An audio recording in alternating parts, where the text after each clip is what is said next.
जी। श्री हरिवंश गुरुदेव बोलो। श्री हरिवंश महाराज जी। महाराज जी, अगर किसी जानवर के आखिरी वक्त में राधा नाम कीर्तन चन्नामृत लाडली लाल जी तो उसका भी कल्याण हो जाएगा, और हमारा आपको सुकृत मिलेगा, आपको पुण्य लाभ मिलेगा और उसका कल्याण हो जाएगा। क्योंकि अंतिम समय भगवान का चरणामृत और नामामृत जिसके भी कान में चला गया उसका कल्याण हो जाएगा और उसका फल आपको मिलेगा पुण्य। कि अंतिम समय आपको भी कोई सुनाएगा नाम, अंतिम समय आपको भी चरणामृत भगवान का मिलेगा जिससे आपका मंगल हो जाएगा। आराधना शर्मा जी दिल्ली से। श्री हरिवंश महाराज जी। महाराज जी, एक बार आपने बताया थी कि धाम आने वाला और धाम आने में सहयोग करने वाला समान फल के अधिकारी हैं। तो महाराज जी, जो हमें घर में ही भगवत मार्ग पर चलने के लिए सहयोग करते हैं उनको भी कुछ फल मिलता है? जैसे हाँ, पारिवारिक जन। कर्ता, प्रेरक, अनुमोदन, चाहे पाप कर्म हो या पुण्य कर्म हो, तीनों को बराबर फल मिलता है। जैसे पाप कर्म में है तो तीनों को भागवतिक विधान में बराबर दंड मिलेगा। ऐसे ही आप बैठे क्या रहते हो, कभी वृंदावन परिक्रमा करने चले जाओ, ठीक है, अवश्य जाऊंगा। कहाँ जा रहे हो? वृंदावन। अरे अहो भाग्य, आप तो वृंदावन जा रहे हो, धन्यवाद आपको कि आप वृंदावन, आपके तो भाई बड़े भाग्य, मेरा तो दुर्भाग्य, में जा ही नहीं पा रहा हूं। और आप आए तो आपको जो परिक्रमा का फल मिलेगा वही बीच में जिसने धन्यवाद दिया उसको मिलेगा और जिसने आपको प्रेरणा की उसको मिलेगा। शास्त्रीय सिद्धांत ऐसा है जी। पूरन चंद जी हिमाचल। राधे राधे।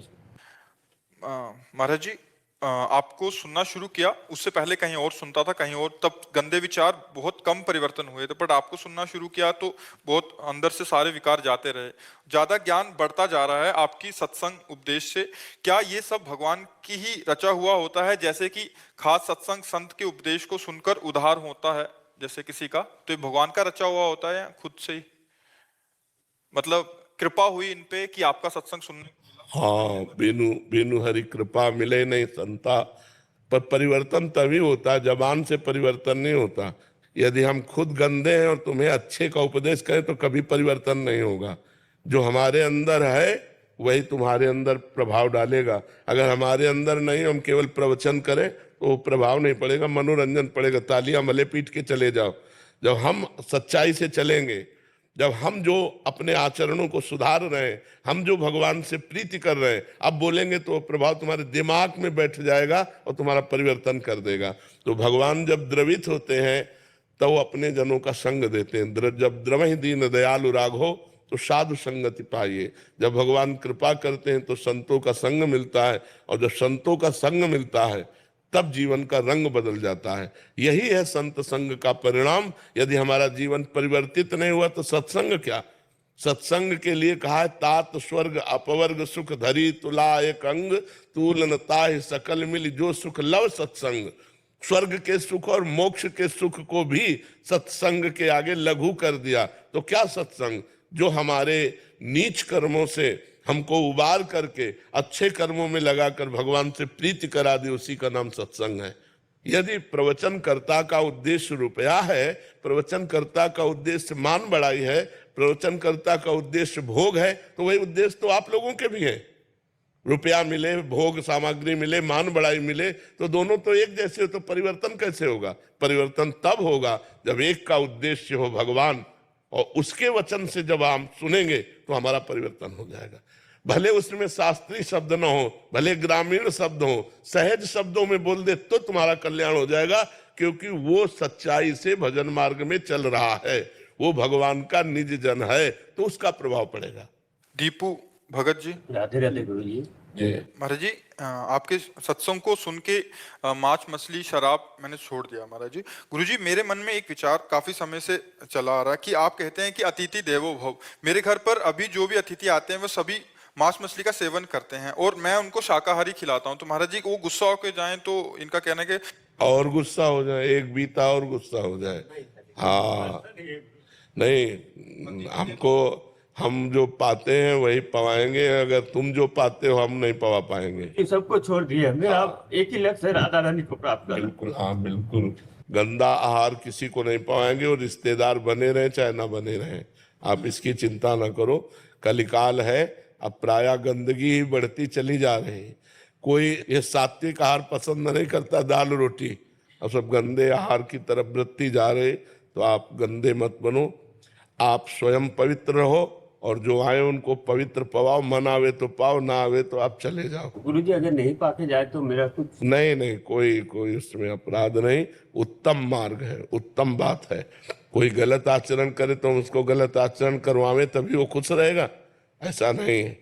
अगर आप गलत हो तो आप गलत हो, असंतुष्ट होकर जाओ, हमारा कोई अतिथि देवो भव इस बात के लिए है, हमने कई बार कहा, इसको बहुत अच्छे से समझना चाहिए। जिसका कोई परिचय नहीं है, जिसकी कोई तिथि तारीख नहीं आने की, अचानक कोई आ गया तो पहला स्वागत राधे श्याम, कोई भी हो, वाणी का स्वागत, मृदुल स्वागत, राधे श्याम, आओ बैठो, पानी पिएंगे आप? दूसरा स्वागत, पानी पिएंगे आप? नहीं नहीं, हमें प्यार, भोजन पाएंगे आप? पवा दीजिए तो पवा दीजिए, तो हमारे यहाँ तो दाल रोटी है, आप पाएंगे? नहीं, ये तो मैं नहीं पाता, मैं तो मांस पाता हूँ, तो हमारे यहाँ सुविधा नहीं, खत्म। अब जैसे कोई संत आता है तो दो बातें तो आप दे ही सकते हैं, मधुर वचन और जल। हमको रुपया चाहिए यज्ञ करने के लिए, भाई हमारे पास नहीं है, और है भी तो हमारी श्रद्धा नहीं, कुछ अपराध नहीं बनता। आप अगर सत्य से चल रहे हैं, कोई अपराध, हम आपको नहीं जानते, हमारी श्रद्धा नहीं कि हम 5,000 आपको दें, पता नहीं 5,000 का आप यज्ञ करोगे कि शराब पियोगे कि क्या करो। हमारी श्रद्धा बन जाए कि हम ये जाने कि आप पात्र हो, तो फिर हम आपको अर्थ दे सकते हैं।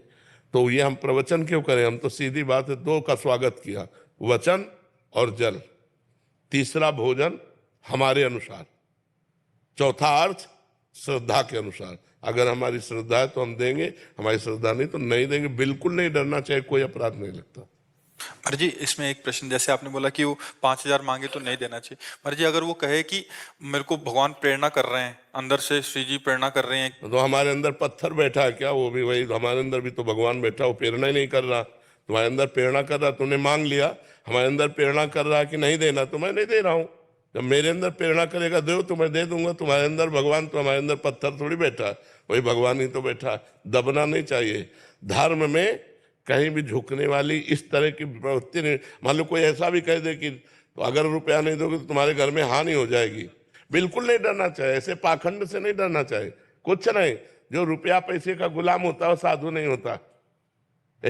जो दूसरों से रुपया मांगे वो साधु नहीं होता। तब लग जोगी जगत गुरु, जब लग रहा है निराश, और जब आशा मन में भई जग गुरु जोगी दास।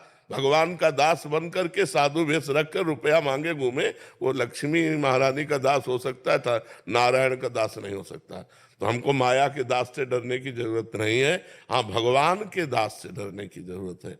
कोई भूखा आया है और कह रहा भोजन पवा दो, अब आपकी बड़ी तीव्रता से आपको कहीं जाना है, अब आपको समस्या है, आप पहले भोजन की व्यवस्था उसकी करो। धर्म कहता है वो दरवाजे पे भूखा आया, अब वापिस न जाने पावे, हमारे पास जो कुछ जल पात्र भोजन जो भी है आप पा लीजिए, फिर हम अन्य कार्य देखेंगे।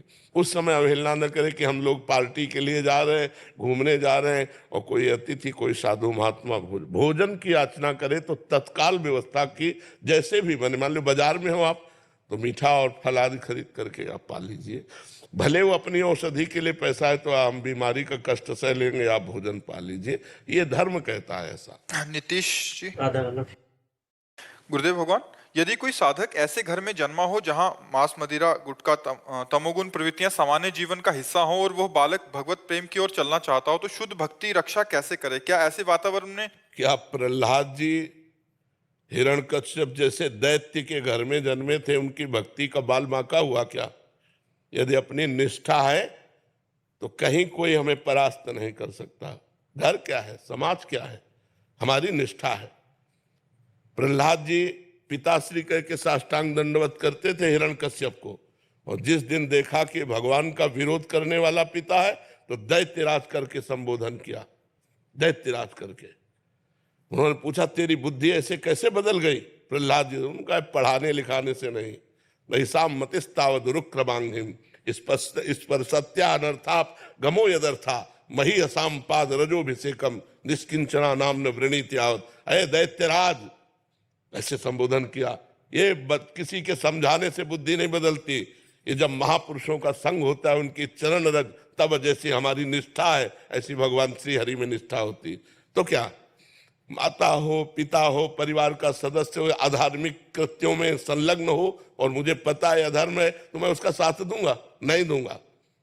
तुम अपने कर्मों का भोग भोगो, हम अपने कर्म से चलेंगे। तजो पिता प्रहलाद विभीषण बंधु भरत महतारी, गुरुबल तजो कंत ब्रज वनितन, भे मुद मंगलकारी, जाके प्रिय न राम वै देही, तजिए ताहि कोटि वैरिशम, जद्यप परम स्नेही। परम स्नेही माता हो, पिता हो, भाई हो, बंधु हो। देखो विभीषण जी ने रावण का त्याग कर दिया, भाई है। गोपियों ने अपने पतियों का त्याग कर दिया, और श्री बलि जी ने अपने गुरुदेव का त्याग कर दिया। जब शुक्राचार्य जी ने मना किया वामन भगवान को दान मत करो, ये 3 पग में सारी ब्रह्मांडों को नाप लेंगे, नहीं माने कि जब भगवान भिक्षुक बन करके आए तो ऐसा अवसर हम नहीं चुकेंगे गुरुदेव। गुरुदेव की बात टाल दी और भगवान को 3 पग पृथ्वी का दान किया। प्रहलाद जी ने पिता का त्याग कर दिया, भरत जी ने मां का। भरत जैसे जिसके पावन पुत्र हैं, जब भरत जी ननिहाल से आए तो कैकेयी जी मुस्कुराती हुई मिली, तो उनका मां हमने तो सुना बड़ा अमंगल हो गया, पिता पधार गए और तुम मुस्कुरा रहे हो, भगवान राम वनवास चले गए। तो उनका बेटा तुम्हारे सुख के लिए मैंने वरदान मांगा कि राम को 14 वर्ष का वनवास और भरत को राजगद्दी। उनका पापिनी प्राणों से अलग करके देह को सुख देना चाहते। भगवान राम हमारे प्राण हैं और उनको 14 वर्ष का तू वनवास देकर मुझे सुखी देखना चाहते, जा। आज के बाद कभी मां नहीं कहेंगे। पूरा जीवन हो गया भरत जी ने कभी कैकेयी जी को मां नहीं कहा। तो ये परमार्थ कोई ऐसा खिलवाड़ का मार्ग नहीं, ये निष्ठा और प्रीति का मार्ग है। भरत जी पूरा जीवन हो गया मां नहीं कहा, तो जब राम जी 14 वर्ष वनवास के बाद आए तो कैकेयी जी के महल में गए। पहले चरण कैकेयी जी के छुए, यही भगवान पुरुषोत्तम मर्यादा पुरुषोत्तम है। कैकेयी जी ने कहा बेटा मैं एक बात मांगती हूं, मुझे पता है कि शायद ये बात पूरी ना हो, एक बार भरत मां कह दे और तुम कह दोगे तो भरत कभी टालेगा नहीं। भगवान कहने ही जा रहे थे, जब सूचना मिली तो भरत जी ने कहा मैं भगवान की आज्ञा को टाल नहीं सकता, कैकेयी को मां नहीं कह सकता, ऐसी स्थिति में मैं अपने प्राण त्याग सकता हूं। भगवान राम ने नहीं कहा। तो जाके प्रिय न राम वै देही, तजिए ताहि कोटि वैरिशम, जद्यप परम स्नेही, तजो पिता प्रहलाद विभीषण बंधु भरत महतारी, गुरुबल तजो कंत ब्रज वनितन, भे मुद मंगलकारी। तुम्हारे पिता का भी कल्याण हो जाएगा यदि तुम धर्म मार्ग का अनुसरण करते हुए मनुष्य जीवन की यथार्थ आध्यात्मिक शक्ति को जागृत कर लिया तो कुल का कुल पवित्र हो जाता है। कुलम पवित्रम जननी कृतार्था। तो ये गलत आचरणों में नहीं जाना कि हमारा परिवार गलत आचरणों में जा रहा है तो हम गलत आचरणों में ही जाए। सार्थक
राधा राधा राधा